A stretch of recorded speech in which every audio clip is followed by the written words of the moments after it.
जी, अस्सलाम वालेकुम। स्टूडेंट्स, आज का आपका टॉपिक है कंट्रोल सिस्टम्स, चैप्टर 9। आइए देखते हैं चैप्टर में क्या क्या कुछ है। लास्ट चैप्टर में आप कंट्रोल के बारे में जान चुके हैं, कंट्रोल क्या होता है डिफाइन कर चुके हैं आप। तो एक बार फिर से देख लेते हैं। कंट्रोल बेसिकली क्या होता है? The process through which managers regulate the activities of individuals and units. वो प्रोसेस जिसके थ्रू एक जो मैनेजर होता है वो अपने किसी एक डिपार्टमेंट की या अपने एम्प्लॉय की एक्टिविटी को रेगुलेट करता है। ठीक है, कि उसने किस तरह की एक्टिविटी परफॉर्म करनी है, कितनी एक्टिविटी परफॉर्म करनी है। ठीक है, तो ये और उसको किस तरह से मेजर करना है। तो ये बेसिकली कंट्रोल सिस्टम होता है। और स्टैंडर्ड क्या होता है? स्टैंडर्ड जैसे performance requirement that the organisation is mean to attain on an ongoing basis. Standard basically क्या होता है? आपकी परफॉर्मेंस रिक्वायरमेंट होती है कि किस तरह की परफॉर्मेंस रिक्वायर की जा रही है। ठीक है, हम जैसे आप कहते हैं कि ये स्टैंडर्ड की चीज़ है, इसका मतलब है वो एक स्टैंडर्ड पे बनाई गई है। ठीक है, उस स्टैंडर्ड को से हट के नहीं बनाई गई, एक खास क्वालिटी की चीज़ बनाई गई है। तो इसे ये होता है बेसिकली स्टैंडर्ड। अभी हम देखते हैं इसको कैसे यूज़ करेंगे आगे। अच्छा, अब हम देखते हैं जी ये कंट्रोल सिस्टम, ये आपका एक कंट्रोल सिस्टम बना हुआ है। ठीक है, कंट्रोल सिस्टम किस तरह से वर्क करता है। तो सबसे पहले आपका आता है एस्टेब्लिशिंग गोल्स एंड स्टैंडर्ड्स। तो कंट्रोल सिस्टम में ये स्टेप्स होते हैं। आप अपने गोल स्टेब्लिश करते हैं, परफॉर्मेंस मेजर करते हैं, परफॉर्मेंस को फिर अपने गोल और स्टैंडर्ड के साथ कंपेयर करते हैं। ये पूरा एक जो है ये कंट्रोल सिस्टम है आपका। ठीक है, अब वन बाय वन इसके डिफरेंट एलिमेंट्स देखते हैं। कोई भी ऑर्गेनाइजेशन होती है वो सबसे पहले अपने गोल स्टैंडर्ड अपने सेट करती है। ठीक है, कि हमने क्या गोल अचीव करना है। लेट्स से हमने कितनी सेल्स करनी है। ठीक है, हमने कितनी क्वांटिटी प्रोड्यूस करनी है। ठीक है, और किस स्टैंडर्ड की किस क्वालिटी की क्वांटिटी प्रोड्यूस करनी है। ये लेट्स से ये उनके एस्टेब्लिश्ड गोल्स और स्टैंडर्ड्स हैं कंपनी के। ठीक है, देन सेकेंड स्टेप पे क्या होता है? परफॉर्मेंस मेजर की जाती है। कुछ टाइम के बाद अपने एम्प्लॉयज़ की, अपने डिफरेंट डिपार्टमेंट्स की परफॉर्मेंस को मेजर किया जाता है कि हमने जो गोल एस्टेब्लिश किए थे, जो स्टैंडर्ड्स बनाए थे, क्योंकि हमने उसको मेंटेन करना है। ठीक है, उस पर पूरा उतरना है। तो अब हम देखते हैं कि हमारे जो एम्प्लॉयज़ हैं, हमारे जो डिपार्टमेंट्स हैं, उनकी परफॉर्मेंस किस तरह की है, उन्होंने कितनी सेल्स की हैं। ठीक है, कितने यूनिट्स उन्होंने प्रोड्यूस किए हैं। लेट्स से आपके गोल्स थे कि आपने 1000 यूनिट सेल करने हैं। ठीक है, परफॉर्मेंस मेजर किया आपने। परफॉर्मेंस अब ये भी हो सकती है कि 1000 से कम गोल्स हों। ठीक है, 1000 से कम यूनिट सेल की हों, 800 की हों, 1000 की हों या 1200 की हों। ठीक है, डिफरेंट ऑप्शन हो सकती हैं। अब यहाँ पर हम नेक्स्ट स्टेप में अपनी परफॉर्मेंस को कंपेयर करते हैं अपने गोल्स के साथ। ठीक है, आपकी जैसे मैंने बताया आपको, आपने जो गोल अचीव किया है, आपकी जो परफॉर्मेंस है वो आपके एस्टेब्लिश गोल के साथ इक्वल भी हो सकती है, ज़्यादा भी हो सकती है और कम भी हो सकती है। ठीक है, लेट्स से कि आपकी 1000 यूनिट सेल करने थे, 800 यूनिट सेल किए, इसमें आपका वेरिएंस आ गया। ठीक है, वेरिएंस का मतलब होता है कि कितने आपकी वैल्यू वेरी करी है, कितना चेंज आ रहा है, कितना डिफरेंस आ रहा है, रिक्वायर्ड क्या थी और डिफरेंस क्या आ रहा है बेसिकली। ठीक है, तो अगर तो आपका वेरिएंस आ जाता है इसमें, ठीक है, नेगेटिव वेरिएंस आ जाता है आपका, यानी कि आपने 1000 के बजाय 800 या 700 यूनिट सेल किए। ठीक है, तो ये आपको पता लगे कि यार हमारा वेरिएंस आ गया। तो अब इसके बाद स्टेप ये होता है, इस सूरत हाल में आप करेक्टिव एक्शंस लेते हैं कि यार वेरिएंस क्यों आया, इसको किस तरह से ठीक किया जा सकता है। ठीक है, देन वो उसका फीडबैक दिया जाता है। ठीक है, लेकिन अगर आप देखते हैं कि आपकी जो परफॉर्मेंस है, आपने 1000 यूनिट सेल करने थे, आपने 1000 यूनिट सेल कर दिए, लेट्स से इससे भी ज़्यादा यूनिट सेल कर दिए, 1200 सेल कर दिए, ये आपने कंपेयर करने के बाद आपको पता लग गया। ठीक है, अब इस सूरत हाल में आप क्या करते हैं, इस सिचुएशन में आप क्या करते हैं? आप री इन्फोर्समेंट प्रोवाइड करते हैं। ठीक है, री इन्फोर्समेंट बेसिकली ये होता है कि आप देखते हैं कि अगर आपकी परफॉर्मेंस मीट कर रही है या एक्सीड कर रही है, तो ऐसा किन लोगों की वजह से हो रहा है। ठीक है, आप उनको बेसिकली डिफरेंट टाइप्स के फिर बेनिफिट्स प्रोवाइड करते हैं। ठीक है, इसे हम कहते हैं प्रोवाइड रीइंफोर्समेंट। ये one by one in steps को बताया गया है। लेट्स से एस्टेब्लिश गोल्स पहले हमने पढ़ा, उसके बाद मेजरिंग परफॉर्मेंस। आप अपनी परफॉर्मेंस मेजर करते हैं एक एक यूनिट की भी कह सकते हैं। एक यूनिट यानी कि एक आपके फंक्शन की, पूरे फंक्शन की, या एक डिपार्टमेंट की पूरे, या एक एम्प्लॉय की परफॉर्मेंस मेजर कर सकते हैं। सेकेंड स्टेप पे आप परफॉर्मेंस मेजर करते हैं, ठीक है। थर्ड स्टेप में आप क्या करते हैं, परफॉर्मेंस को कंपेयर करते हैं गोल्स एंड स्टैंडर्ड के साथ, जैसे कि मैं अभी आपको बता चुका हूँ, ठीक है। देन टेकिंग करेक्टिव एक्शंस लेते हैं। अगर आपको लगता है कि कोई कमी कोताही है, कोई वेरिएंस आ रहा है, तो करेक्टिव एक्शंस लेते हैं कि इसको किस तरह से बेहतर बनाया जा सकता है कि ये स्टैंडर्ड के मुताबिक काम करें। और अगर आप स्टैंडर्ड को अचीव कर रहे हैं तो आप क्या करते हैं, री प्रोवाइड करते हैं। लेट्स से कंग्रेचुलेशंस कहते हैं, डिफरेंट टाइप्स के अवार्ड्स देते हैं, पे इंक्रीज देते हैं, बोनसेस देते हैं, ठीक है। कोई फर्दर जो करियर में कोई फर्दर अपॉर्चुनिटी है, कोई ग्रोथ है, प्रमोशन है, उसके बारे में आप उन्हें बताते हैं। उसके बारे में लेट्स से आप उन्हें डिफरेंट स्टार्स देते हैं, ठीक है। उससे ये होता है कि जिसके स्टार लेट्स से ज़्यादा होंगे वो पहले प्रमोट हो जाएगा। तो ये किस सूरत में होता है, जब वो परफॉर्मेंस जो है आपकी स्टैंडर्ड या गोल से मीट या एक्सीड कर रही होती है बेसिकली, ठीक है। अच्छा जी, अब देखते हैं जी मेथड्स ऑफ कंट्रोल। अब कंट्रोल सिस्टम जो अभी हमने बात की है कि कंट्रोल सिस्टम होता है, इसके डिफरेंट तरह के मेथड होते हैं। कि जो हमने सारा प्रोसीजर की बात की है, ठीक है, कि पहले गोल्स बनाए जाते हैं, फिर उसके बाद गोल्स बनाने के बाद क्या करते हैं, परफॉर्मेंस मेजर करते हैं, देन कंपेयर करते हैं। ये सारे का सारी चीज़ें जो ये कंट्रोल है, ये डिफरेंट तरीके से की जाती है। एक तरीका तो आपका है पर्सनल कंट्रोल। पर्सनल कंट्रोल क्या होता है, making sure through personal inspection and direct supervision that individual and units behave in a way that is consistent with the goals of an organization. Personal control में क्या होता है कि आप directly कुछ लोग जो होते हैं वो इंस्पेक्शन करते हैं, वो अपनी सुपरविजन में काम करवा रहे होते हैं, ठीक है, कि हमारे अंडर, हमारे डिपार्टमेंट के अंदर किस तरह से काम हो रहा है। ये बेसिकली पर्सनल कंट्रोल होता है, ठीक है। और पर्सनल कंट्रोल जो होता है ये यूजुअली जो है स्मॉल फर्म, जो छोटे सेटअप होते हैं उसमें किया जाता है, ठीक है। और इसमें जो पर्सन इंस्पेक्शन या सुपरविजन प्रोवाइड कर रहा होता है, सुपरविजन का रोल प्रोवाइड कर रहा होता है, ठीक है, वो मोस्टली जो होता है वो ऑनर खुद होता है, ठीक है। तो ऑनर खुद जो होता है, अगर आप खुद से भी सोचें, ऑनर खुद एक लिमिटेड लोगों तक को सुपरविजन प्रोवाइड कर सकता है, ठीक है। तो ये मोस्टली पर्सनल कंट्रोल्स एक छोटे सेटअप में होते हैं। देन है जी ब्यूरोक्रेटिक कंट्रोल्स। ब्यूरोक्रेटिक कंट्रोल्स क्या होते हैं, controls through a formal system of written rules and procedures. आप ब्यूरोक्रेटिक कंट्रोल्स बेसिकली होते हैं कि एक फॉर्मल सिस्टम होता है, आप फॉर्मली लोगों को हायर करते हैं, ठीक है। आप उनको उनको उनकी ड्यूटीज बताते हैं कि ये रूल्स एंड रेगुलेशन है। देन वो जो ब्यूरोक्रेसीज वाले लोग होते हैं वो इस पे देखते हैं कि आपकी परफॉर्मेंस किस तरह से चल रही है, उसको कंपेयर करते हैं। देन वो सारे स्टेप्स वो ये ब्यूरोक्रेटिक कंट्रोल्स के थ्रू होते हैं। तो डिफरेंस क्या हुआ, पर्सनल कंट्रोल में एज ए पर्सन या एज ए ऑनर खुद सुपरविजन कर रहा होता है। ब्यूरोक्रेटिक कंट्रोल में क्या होता है, ये एक फॉर्मल सेटअप होता है, फॉर्मल सिस्टम के थ्रू लोग हायर करते हैं जो ये सारे फंक्शन परफॉर्म कर रहे होते हैं, ठीक है। और ये यूजुअली जो होता है वो लार्ज स्केल इकोनॉमी या सोशल एक्टिविटीज के लिए यूज होता है, ठीक है। जैसे कि हमारी ब्यूरोक्रेसी होती है, हमारे AC DC असिस्टेंट कमिश्नर जो होते हैं, डिप्टी कमिश्नर जो होते हैं, कमिश्नर होते हैं, ठीक है। तो ये एक फॉर्मल सिस्टम होता है जो एक हायरार्की के थ्रू काम कर रहा होता है, ठीक है। कमिश्नर हो गया, ठीक है, then let's say deputy commissioner हो गया, देन उसके असिस्टेंट कमिश्नर हो गया। तो ये एक हायरार्की के तहत चल रहे होते हैं, ठीक है। और ये किस तरह काम कर रहे होते हैं, रूल्स एंड रेगुलेशन के थ्रू। जो इन्हें रूल्स एंड रेगुलेशन प्रोवाइड किए जाते हैं ये उसके थ्रू काम कर रहे होते हैं। एटलीस्ट इनसे ये एक्सपेक्ट किया जाता है कि ये उन रूल्स एंड रेगुलेशन के मुताबिक काम करें।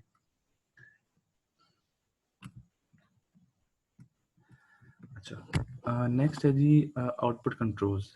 आउटपुट कंट्रोल्स क्या है, सेटिंग गोल्स फॉर यूनिट्स और individuals to achieve and monitoring performance against these goals. इसमें क्या किया जाता है, गोल सेट किए जाते हैं, ठीक है। अगर आप नाम से देखिए आउटपुट कंट्रोल के, जो आउटपुट निकल रही है उसकी बेस पे एक कंट्रोल जो है जनरेट किया जाता है। अब ये मोस्टली तब होता है जब मजरेबल आउटपुट होती है। लेट से 1000 यूनिट सेल करने हैं, या लेट से आपने 500 यूनिट प्रोड्यूस करने हैं, ठीक है। इसकी बेस पे आप जो है कंट्रोल जनरेट कर सकते हैं। जैसे कि इसमें एग्जांपल ली गई है कि लेट से आप कोई कार प्रोड्यूस कर रहे हैं, बिल्ड कर रहे हैं कार, ठीक है। तो आप देखते हैं कि पर 100 कार्स कितने डिफेक्ट आ रहे हैं, इसकी बेस पे आप एक कंट्रोल जो सेटअप है वो अरेंज कर सकते हैं, ठीक है। इसके थ्रू आप कंट्रोल सिस्टम अप्लाई कर सकते हैं। तो ये होता है आउटपुट कंट्रोल, यानी कि आउटपुट की बेस पे कंट्रोल सिस्टम एक आपका डेवलप किया जाता है। अच्छा जी। देन इसमें परफॉर्मेंस एम्बिग्युइटी है जी। इसका क्या मतलब है? Situation that occurs when the link between cause and effect is ambiguous. ये क्या होता है? जब कॉज एंड इफेक्ट के दरमियान जो रिलेशन है वो आप नहीं निकाल पा रहे होते, ठीक है, वो एम्बिगुअस होता है, वो आपको क्लियर नहीं होता, ठीक है। occurs when it is difficult to identify the cause of poor performance। एक poor performance हो रही है, ठीक है, एक तो आप एग्जैक्टली नहीं बता सकते कि ये poor performance किस वजह से हो रही है, किसकी वजह से हो रही है। फॉर एग्जांपल ये कंपनी का एग्जांपल दी हुई है, एक डायपर डिवीजन है जो डायपर प्रोड्यूस कर रहा है, ठीक है। वो क्या करता है? वो पुअर क्वालिटी का डायपर प्रोड्यूस करता है और उस पर ज़्यादा खर्चा लगा देता है, ठीक है। और जब बात आती है मार्केटिंग वालों पे, तो मार्केटिंग वाले को उसको उस तरह से सेल नहीं कर पाते, ठीक है।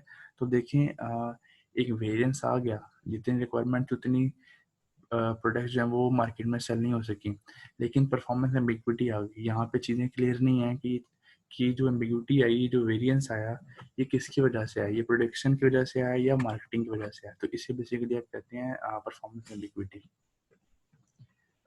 अच्छा, देन जो कंट्रोल सिस्टम होता है ये एक कल्चरल बेसिस पे भी होता है, कल्चरल कंट्रोल।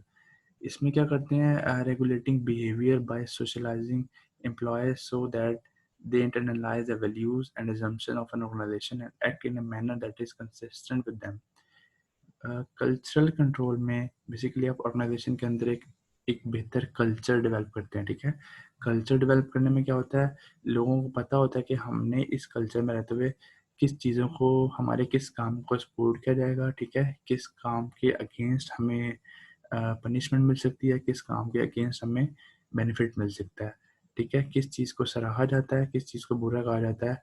तो ये एक कल्चर डेवलप कर दिया जाता है एक ऑर्गेनाइजेशन के अंदर, ठीक है।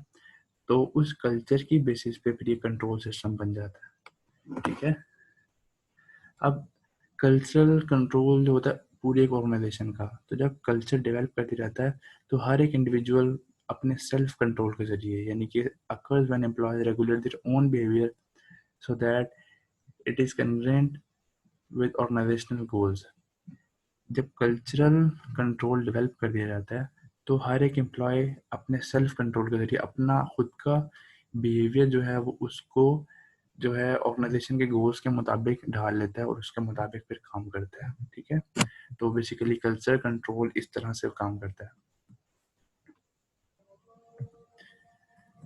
देन आपका जी कंट्रोल थ्रू इंसेंटिव्स। इसमें सिंपली क्या होता है कि आप इंसेंटिव्स की बेस पे एक ऑर्गेनाइजेशन सिस्टम को कंट्रोल कर रहे होते हैं, ठीक है। devices used to encourage and reward appropriate employee behavior। Devices आप कह सकते हैं ये एक तरीका, डिवाइसेस एक तरीका होता है कि एक सिचुएशन को किस तरह से डील करना है। तो इंसेंटिव कंट्रोल सिस्टम में क्या होता है? आप अपने सिस्टम को कंट्रोल करते हैं, एक बिजनेस को कंट्रोल करते हैं इंसेंटिव्स की बेस पे, ठीक है। कि अगर आप अच्छा काम करेंगे, आप अपने टारगेट्स को अचीव करेंगे तो आपको पर्टिकुलर इंसेंटिव दिया जाएगा।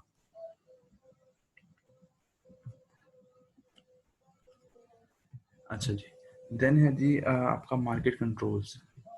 मार्केट कंट्रोल्स क्या होता है जी? Regulating the behaviour of individuals and units within an enterprise by setting up an internal market for some valuable resource such as capital. अच्छा, मार्केट कंट्रोल में क्या होता है? इसमें बेसिकली आप कहते हैं regulating the behaviour of individual और यूनिट्स। इसमें इंडिविजुअल लोगों का या यूनिट्स या डिपार्टमेंट्स का उनका बिहेवियर को रेगुलेट किया जाता है। किस तरीके से रेगुलेट किया जाता है?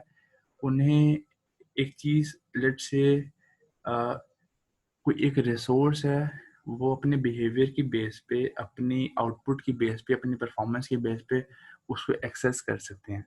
लेट से आपका एक बिजनेस है, ठीक है, आपकी कंपनी है, आपकी कंपनी के अंडर 4 बिजनेसेस जो हैं वो परफॉर्म कर रहे हैं, ठीक है। तो इसमें क्या होगा? मार्केट कंट्रोल में आप एक ऐसी आप इस तरह से सिस्टम डेवलप करेंगे, आप उन्हें कहेंगे यार ये कंपनी के अंदर 4 डिफरेंट बिजनेसेस हैं, आप में से जो बेहतर परफॉर्मेंस देगा हम उसको मजीद सपोर्ट करेंगे कि वो अपना सिस्टम बेहतर बनाए, ठीक है। उसमें क्या होगा, आपके अंडर चार बिजनेस हैं डिफरेंट। अब हर बिजनेस को पता है कि अगर हम बेहतर परफॉर्मेंस करेंगे तो कंपनी हमें मजीद इन्वेस्ट करने के लिए पैसा देगी। वो बिजनेस क्या करेगा, अगर उसने अपना सिस्टम इम्प्रूव करना है तो वो क्या करेगा, वो अच्छी परफॉर्मेंस देगा। जब परफॉर्मेंस अच्छी होगी तो कंपनी उस पर्टिकुलर बिजनेस पे मजीद इन्वेस्ट करेगी। जब उस बिजनेस पे इन्वेस्ट करेगी, वो बिजनेस अपने आप को मजीद इंप्रूव करेगा और अपनी परफॉर्मेंस को पहले से मजीद बेहतर बनाएगा, ठीक है। तो इस सिस्टम के थ्रू डिफरेंट जो बिजनेस हैं उनके दरमियान एक कंपटीशन डेवलप हो जाता है, ठीक है। और ओवरऑल जो फायदा होता है वो किसका होता है, वो एक अपनी जो कंपनी होती है उसका फायदा होता है। अच्छा जी। ये समरी है जी। इसमें बताया गया कि लेट्स से जो ब्यूरोक्रेटिक कंट्रोल होते हैं वो क्या काम करते हैं, वो स्टैंडर्ड सेट करते हैं, बजट बनाते हैं, ठीक है, कैपिटल स्पेंडिंग्स जो है वो सेट करते हैं। देन जो आउटपुट कंट्रोल्स हैं वो क्या करते हैं, कहाँ पे इम्प्लीमेंट होते हैं, जहाँ पे आउटपुट मेजरेबल होती है, जो हम अभी डिस्कस कर चुके हैं। और जो इंसेंटिव कंट्रोल्स हैं उनको लेट्स से आउटपुट कंट्रोल के साथ मिलाकर चला जा सकता है कि अगर आउटपुट कंट्रोल है यानी कि मेजरेबल कंट्रोल है, जहाँ से मेजरेबल आउटपुट निकल रही है वहाँ पे आउटपुट कंट्रोल लगाया, ठीक है। देन साथ इंसेंटिव कंट्रोल लगा दिया कि अगर इतनी आउटपुट जनरेट करेंगे तो इतना इंसेंटिव दिया जाएगा। इसी तरह कल्चरल और इंसेंटिव कंट्रोल को भी आपस में लिंक किया जा सकता है। कैसे, कल्चर डेवलप कर दिया, ठीक है, ताकि लोग कल्चर के मुताबिक काम करें। अब इसके साथ साथ एक इंसेंटिव कंट्रोल भी लगा दिया, ठीक है। अब उसमें यह है कि लोग कल्चर को देखकर कल्चर में तो रहेंगे, लेकिन उन्हें पता है कि अगर हम इस कल्चर में रहकर बेहतर परफॉर्म करेंगे तो हमें क्या होगा, हमें इंसेंटिव भी मिलेगा। तो बेसिकली वो इनकरेज होते हैं, मोटिवेट होते हैं इंसेंटिव कंट्रोल के थ्रू इस कल्चरल कंट्रोल के अंडर, ठीक है।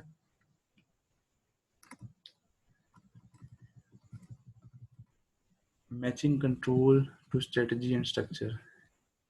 अब जो कंट्रोल्स हैं डिफरेंट, इनको डिफरेंट स्ट्रेटजी या स्ट्रक्चर से किस तरह मिला जा सकता है। Let's say control in single business, एक सिंगल बिजनेस है, एक छोटा बिजनेस है, उसमें किस तरह के कंट्रोल हो सकते हैं। उसमें उसमें क्या होता है, उसमें ब्यूरोक्रेटिक कंट्रोल हो सकते हैं, ठीक है, जो उनको बजट्स बनाकर दे रहे होंगे, उनकी स्पेंडिंग का बता रहे होंगे। देन आउटपुट कंट्रोल, ये कौन से हैं, functional structure with low integration, मतलब जिन डिपार्टमेंट्स का आपस में ज़्यादा लिंक नहीं होता, उन डिपार्टमेंट्स ने अपना अपना काम करना होता है। इसमें ब्यूरोक्रेटिक कंट्रोल क्या होगा, वो उसमें बेसिकली ब्यूरोक्रेट्स जो होंगे उन्हें बजट्स बनाकर दे देंगे। देन आउटपुट कंट्रोल क्या होगी, वो उनकी आउटपुट के मुताबिक, मेजरेबल आउटपुट के मुताबिक सिस्टम जनरेट कर देंगे कि जितना वो प्रोड्यूस करेंगे उसके मुताबिक जितना वो प्रोड्यूस करेंगे, जितनी आउटपुट जनरेट करेंगे उसके मुताबिक उनकी परफॉर्मेंस उनकी परफॉर्मेंस को मेजर कर लिया जाएगा, ठीक है। ये है लो इंटीग्रेशन, ठीक है जी। लेकिन अगर हाई इंटीग्रेशन होगी स्ट्रक्चर में तो ब्यूरोक्रेटिक कंट्रोल अप्लाई होगा, साथ आउटपुट कंट्रोल भी अप्लाई होगा, लेकिन इसके साथ साथ इंसेंटिव कंट्रोल भी अप्लाई होगा। ठीक है। जब दो डिफरेंट डिपार्टमेंट आपस में बहुत ज़्यादा हाईली इंटीग्रेटेड हैं, यानी कि उन दोनों को आपस में काफ़ी ज़्यादा लिंक है, उन्हें आपस में काफ़ी ज़्यादा डिस्कशन करनी पड़ती है, तो दोनों डिपार्टमेंट उस सूरत में काम करेंगे। देखिए, अगर इंसेंटिव नहीं है तब भी वो काम करेंगे, लेकिन अगर इंसेंटिव मौजूद है तो हर डिपार्टमेंट को पता है कि अगर हम बेहतर परफॉर्म करेंगे तो हमें इंसेंटिव दिया जाएगा, ठीक है। तो वो क्या करेंगे, इंसेंटिव कंट्रोल अप्लाई करके उस सिस्टम की, उस फंक्शन की, उस बिजनेस की परफॉर्मेंस को बेहतर बना दिया जाता है, ठीक है जी। Controls in diversified firm, diversified यानी कि जो बड़े बिजनेसेस होते हैं, जो बड़ी कंपनीज होती हैं जिनके अंडर डिफरेंट जो है कंपनीज काम कर रही हो, डिफरेंट बिजनेसेस काम करते हैं कंपनी के अंदर। तो इसमें भी कुछ लो इंटीग्रेशन में होते हैं, कुछ हाई इंटीग्रेशन में होते हैं, ठीक है। अब लो इंटीग्रेशन में bureaucratic control, output control, incentive control, then साथ साथ मार्केट कंट्रोल। मार्केट कंट्रोल यहाँ पे मोस्टली इसलिए यूज होता है क्योंकि ये डाइवर्सिफाइड फर्म होती है, यानी कि एक कंपनी के अंदर डिफरेंट बिजनेसेस या डिफरेंट प्रोडक्ट्स जो हैं वो जनरेट हो रही होती हैं, प्रोड्यूस हो रही होती हैं, ठीक है। तो उन सबके दरमियान कंपटीशन डेवलप करने के लिए यहाँ पर क्या होता है, मार्केट कंट्रोल्स भी अप्लाई कर दिए जाते हैं, ठीक है जी। देन ये डेफिनेशन है जी। Balance score simple control approach the suggest managers use several different financial and operational metrics to track performance and control and organization, ठीक है। इसमें क्या होता है जी, इस कंट्रोल अप्रोच के थ्रू मैनेजर को सजेस्ट किया जाता है कि वो फाइनेंशियल और ऑपरेशनल मैट्रिक्सेस यूज़ करके एक ऑर्गेनाइजेशन की परफॉर्मेंस को मेजर करते हैं, उसको कंट्रोल करते हैं, ठीक है। ये सिंपल एक डेफिनेशन है। देन एक और लास्ट चीज़ देख लें, बैक चैनल्स। जैसे कि अभी हमने पढ़ा कि डिफरेंट कंट्रोल सिस्टम्स होते हैं, इस तरह एक होता है बैक चैनल। अब कंट्रोल सिस्टम मोस्टली कंपनी के अंदर होते हैं, फॉर्मल होते हैं, हर किसी को पता था कि उसकी ड्यूटी क्या है, ठीक है। हर किसी को पता है कि इस मैनेजर की क्या ड्यूटी है। लेकिन बैक चैनल में क्या होता है, ये इनफॉर्मल चैनल होता है। लेट्स से आपकी कंपनी है, आप उसमें से बीच में से कुछ एम्प्लॉयज़ को चुनते हैं, आप कहते हैं यार, हालांकि वो मैनेजर नहीं होते, लेट्स से वो लेबर में से हैं, वो डिफरेंट लोगों में से, आप उन्हें कहते हैं कि यार आप हमें बताया करें कि कंपनी में किस तरह से लोग परफॉर्म कर रहे हैं, ठीक है। यहाँ पर एग्जाम्पल पे लिखिए, develop a network of contact within the organization that gives an honest picture of how the organization is performing. Back channel informal एक चैनल होता है, इनफॉर्मल मेथड होता है, ठीक है, जिसमें आप इनफॉर्मली कांटेक्ट जनरेट करते हैं अपने ऑर्गेनाइजेशन के अंदर और उनसे पूछते हैं कि यार आप बताएं कि ऑर्गेनाइजेशन किस तरह से काम कर रही है, अगर कोई इशू है तो क्या इशू है और किस बंदे की वजह से इशू क्रिएट हो रहा है। तो ये भी एक बेसिक एक मेथड है, ठीक है। इसको अच्छी तरह समझें और अगर आपको कोई इशू हो तो नेक्स्ट डिस्कशन सेशन में पूछ सकते हैं। Thank you so much.